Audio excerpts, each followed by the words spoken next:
এবার সুপ্রিম কোর্টের দ্বারস্থ আরজিকর কাণ্ডে নিহত চিকিৎসকের অভিভাবকরা। দায়ের করা হলো মামলা। সিবিআই তদন্তে কোথায় কোথায় অসঙ্গতি রয়েছে তার উল্লেখ করে মামলা দায়ের হয়েছে। চলতি মাসেই ট্রায়াল কোর্টে সাজা ঘোষণার সম্ভাবনা রয়েছে, তার আগেই শুনানি চাইছে নির্যাতিতার অভিভাবকরা। সুপ্রিম কোর্টের দ্বারস্থ হয়েছে আরজিকর কাণ্ডে নিহত চিকিৎসকের অভিভাবকরা। দায়ের করা হয়েছে একটি মামলা। সিবিআই তদন্তে কোথায় কোথায় অসঙ্গতি রয়েছে তার উল্লেখ করে মামলা দায়ের করা হয়েছে।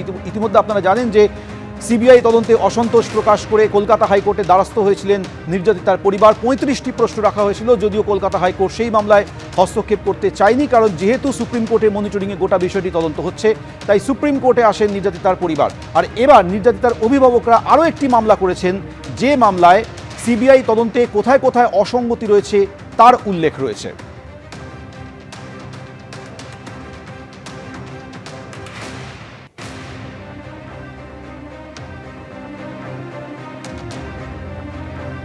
মুখ্যমন্ত্রীর ধমকের পরে তৎপর হলো পরিবহন দপ্তর। বাড়ানো হচ্ছে সরকারি বাসের সংখ্যা, বাড়ানো হচ্ছে ট্রিপ সংখ্যাও।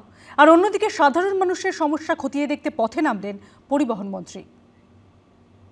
মানুষ যাতে অফিসে যাবার সময় অফিস ফেরত বা অন্যান্য সময় ঠিকমতো যাতায়াত করতে পারে সেটা দেখতে হবে।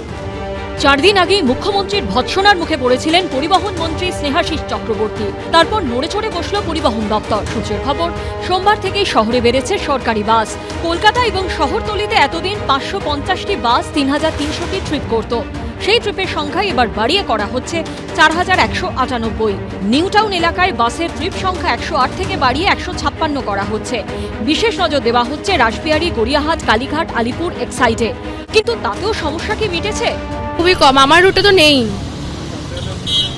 আমার হাওড়ার রুটে গাড়ি ভীষণই কম, আর সরকারি বাস নেই, যেটুকু আছে প্রাইভেট আছে। It takes time.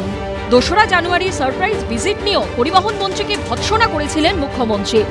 Transport department silent department হয়ে গেছে। মিনিস্টার নিজে কখনো ভিজিট করেছেন সারপ্রাইজ?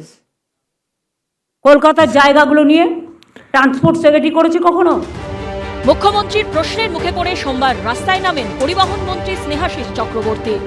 ওনার নির্দেশ অনুযায়ী আমরা বিভিন্ন জায়গায় আজকে ঘুরছি। যে পরিমাণ সরকারি বাস থাকা উচিত সেটা কোথাও কোথাও অভাব দেখা দেয়, এবং সেটাই মুখ্যমন্ত্রী বলেছেন। এবং তিনি যখন এই ফ্লিট বাড়ানোর কথা বলেছেন, আমরা সেটা বাড়িয়েছি। আরও কোথাও বাড়াতে হবে, কিভাবে বাড়ানো যাবে সেটার জন্যই আজকে আমরা এটা ঘুরছি। আমরা ঘুরে দেখে এগুলো যতটা বাড়ানো যায় আমরা সেটা বাড়াবো, যাতে মসৃণ হয় বাস পরিষেবা। একদমই না। এবং যখন আমরা যাই তখন খুব ভিড় থাকে, সেই জন্য আমাদের উবের বা রাইড শেয়ার যেগুলো নিতে হয়, যে বাসে আমাদের 15 টাকা ভাড়া সেটা আমাদের 70 টাকাও চলে যায়। কিন্তু সমস্যার পুরোপুরি সমাধান হবে কবে? কবে থেকে কমবে মানুষের ভোগান্তি? সেটাই আসল প্রশ্ন। অরিত্রিক ভট্টাচার্যের রিপোর্ট, এবিপি আনন্দ, কলকাতা।